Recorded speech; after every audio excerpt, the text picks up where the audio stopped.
Okay, so I'm not really a fan of video and all of this, but I've been trying to replace the fridge on my boat. I've had it for about 6 weeks, and there's no videos out there. There's no help. A lot of people tell you how to install a new fridge, but nobody tells you how to get the old one out. So at the same time, this thing's been sitting around for 6 weeks. I haven't been able to get my friend down here, and I just want to do it. So I'm going to make a YouTube video so that the rest of you can actually know how to do this as well, because it's not that complicated, but it's extremely complicated. One of the problems is that your Freon is actually about 4 times as heavy as air.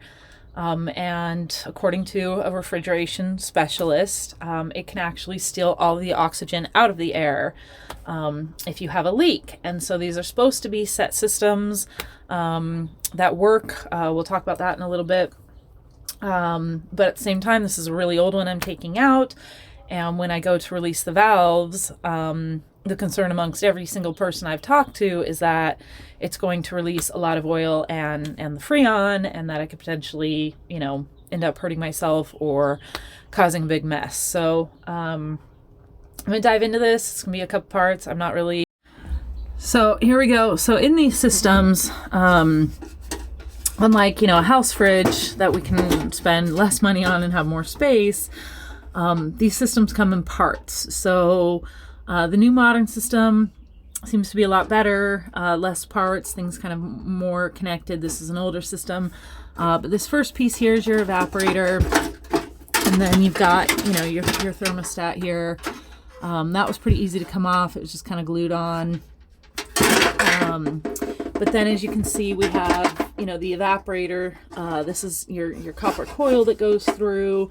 This is where your gas is. It comes into the evaporator. This cools down. This actually is what becomes your freezer. And, then we've got the electricity that goes to the control module. So these all run through that size hole. Now, when we come to our new system here, we can see that, this comes as one whole piece, right? And it's connected to your copper coil, and then it comes with your typical kind of gas plugs. And this is the concern, is that sometimes, as we all know with propane and stuff, especially after years of use, these don't always necessarily, once you release them, close back up. And so that's been the major concern, is that if I go in and disconnect those, then I might end up stealing all the oxygen out of the space. So your condenser is located down in your dock locker. So you can see, so as I climb down into the hole, you can see here, whatever the mounting bracket was made out of, it's basically crumbled completely apart. So there's my connectors. That's what kind of the concern is. Called a couple boat yards today. Even they had concern about undoing those. So there's the old compressor. There was a condenser next to it. And then we've got kind of the plate that kind of cools. So in the new system, this all this part, your compressor, the condenser, and the plate will all come together. So I've already disconnected all of my electrical. I'm disconnected here and here, and I'm also disconnected at the battery. So unfortunately, we can't really see the hole where everything's coming through. It's kind of back in there, right? And then this was a longer hose. I got the shorter hose because I'm literally just going through the wall. But there's my hose, and then it connects into that. So what I just discovered after talking to my refrigerator guy and being like, dude, there has to be a way, is this valve right here. So I'm going to do this tomorrow morning because it's kind of late in the day already, but I can take this off, and then just like a tire thing, if I depress down inside, just like on, your average tire, the gas will start to come out. So tomorrow morning, I'm going to tie a rag around this to catch any of the oil or anything. And I'm going to have a little pin down in there, hoping to be able to have a tube as well to kind of run it out. But either which way, what I'm going to do is depressurize and degas the tank through this. And I'm going to basically do that, walk away, leave the boat for all of the morning, and then come back in the afternoon, and I'll be able to disconnect these over here, pull them through the hole, get the evaporator out, and then be ready to, this whole plate, as you can see, sorry, it's kind of tight quarters down in here, comes out. So then I'll just remove this whole plate, and my new one comes with much better, much smaller mounting bracket. But I will go ahead and continue the video as well. All right, so one of the brilliant things in the boating world is how awesome your neighbors are. And I'm talking to the camera at this point. So my fabulous neighbor had some extra tubing. So what we've done is we've attached the tubing to the release valve. And then very smartly, he also brought one of the small little screwdrivers.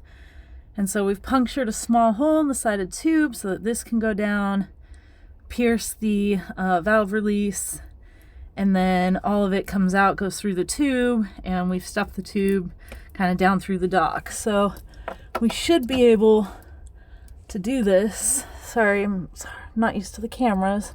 Told you guys I don't really like to video.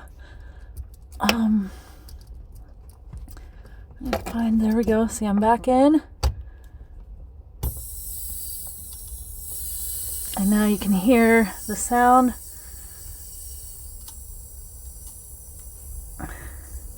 And I can just leave it. And I can leave it and come up here. You can see we got the tube going down right there. And then I'm just going to walk away. So there we go. All right, so I'm back in the hole today. This depressurizing, it's kind of been a slow process. You could hear I just pushed on it, a little bit came out. One of the things we noticed while doing it was that you'd push on it and then you get, the hiss. I had the tube connected to it. And then it just seemed to kind of stop, but then, when I come back later, just like is now, it would do it again. So I would definitely say that when you're kind of depressurizing this, it's kind of a multiple stage. You're gonna need to kind of depress and let the pressure build back up, and then come back in and then press it again. So definitely that took multiple time. I even left yesterday. I left the tube on, switched over to an Allen wrench that had a little bit more push on the pin, and left it all day. And yet still this morning, each time I pushed on it, there's been just a tiny little bit. So definitely say, give that some time. My biggest thing, I just want to make sure all that pressure's out of there. So then I came over and still following the safety precautions of the refrigerator. My buddy who does refrigeration, I've covered it with a rag, that way in case any oil or something leaks out, it'll catch. And I am wearing the safety goggles as well, just in case it was actually kind of going to spurt out at me. However, with multiple attempts, I have been unable to actually get these to release. They seem to be just so corroded on. I never unscrewed the mounting bracket here. It just kind of, through torquing, came apart. But again, this whole whatever the hell that was is just crumbling and falling apart. So I'm gonna wait, see if I can get okay, so it has been decided. Nobody seems to be able to get the gas connectors undone at this point. So we are going to just cut the copper. So I did get confirmation that I seem to have depressurized the system and hopefully let all the gas out. Whether or not, we'll find out the hard way. Not sure that I'll be able to get video of this next part. I'll try, but I'm more concerned about just making sure that I don't end up hurting myself or the nice older gentleman in my marina is going to help me out. So what we're going to do is I'm going to wrap a rag around the copper wire here, and I'm going to cut it here from the inside. It just seems like the easiest way. Then all I have to do is snip the wires, and I can pull this part out from here, and I can pull the entire other part out from the deck locker. So yeah, again, I don't think I'm be able to video that, maybe not, but that's what I'm gonna have to do to get this sucker out. So fingers crossed that we don't get some sort of Freon leak or oil or create a big mess, but I just want a damn fridge again. So all right, moving on, and voila, it's done. So I actually just used this again. You know, copper is actually really soft metal, so it cut pretty easily, and I think there was a slight little hiss, but not really. And there we go. The evaporator is out. We can see some interesting repair job previously done inside this fridge. I already cut the electrical wire, and now I'm going to go pull the rest of this out through the other side. Okay, so I can't really video while I'm doing it, but as you can see, I've got it down on its side, and this is just so rusted up. And then there's the pipe. That's just like some putty there, but I'm gonna need both hands. I got one more. I gotta cut at least one more zip tie that's holding it up, and then I should just be able to pull it straight on out. Yeah, and there we go. There we go. It's out. So, like I said, easy project but complicated. So, who knows if all those steps were actually necessary. But again, I just want to remind you all that I talked to a refrigeration specialist and multiple other boatyard workers, and everybody had the same concerns I did. Not that I wasn't even able to get those to release anyway. So, definitely with cutting the copper line, you definitely want to make sure that you've, depressurized and degassed the system so that it doesn't spray everywhere. But it's done. I have a ton of cleanup to do, and then I will put the new one in, but I'm expecting that to go a hell of a lot easier than this was. Okay, so end synopsis here. Now there's part of me wondering, hey, when I'm depressurizing, am I actually toxic? But if I was to ever do it again, I think I'd still try and use the tube or come up with a way to kind of step away as it's depressurizing.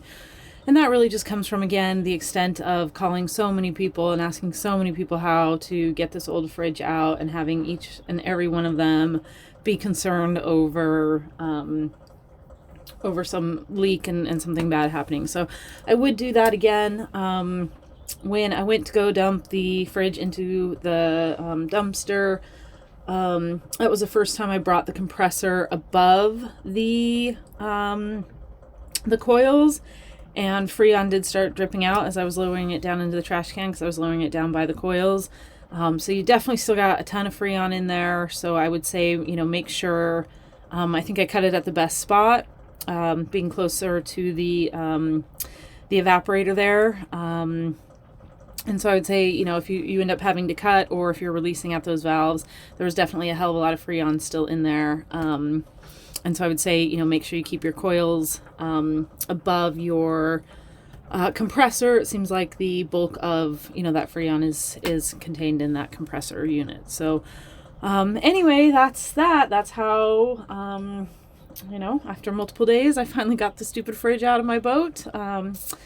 And so there's plenty of videos on how to put a new one in, but I will shoot a quick video on it. It's going to be super easy and cake, with, not as many possibilities for things to go wrong. So hope that helps anybody else who's trying to figure out how to get their fridge out. I know it was kind of much easier than it sounded like, but there was a reason why I held off for weeks. Again, just everybody telling me that so many things could go wrong. So glad it got done. Looking forward to having a real fridge back. Cheers.